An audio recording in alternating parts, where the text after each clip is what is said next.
Сұлтанмахмұт Торайғыров атындағы Павлодар мемлекеттік университетінде Ақтоғай ауданының әкімі Қаршыға Арынов студент жастармен кездесті.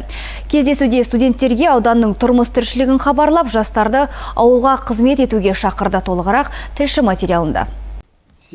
Павлодар мемлекеттік университеті түлектерді жұмысқа орналастыруда өңірдің аудандарымен тығыз қарым-қатынас орнатқан. Бұл мақсатта жыл сайын дәстүрлі кездесулер мен бос жұмыс орындары жәрмеңкесін өткізуде. Ақтоғай ауданының әкімімен болған кездесуде университет ректоры Гаухар Ахметова ауылдық жерлерде кадр тапшылығын шешудегі өз ұсынысымен бөлісті.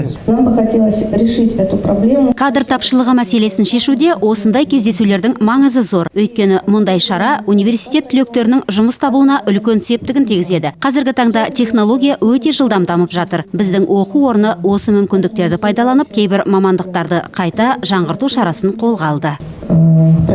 Аудан әкімі Қаршыға Арыновтың сөзінше, Ақтоғайда жас мамандарға үлкен қолдау көрсетілуде. Бұл ретте аудан басшысы студенттерді толғандырған сұрақтарға да жауап берді. Я считаю, что сегодняшняя встреча послужит.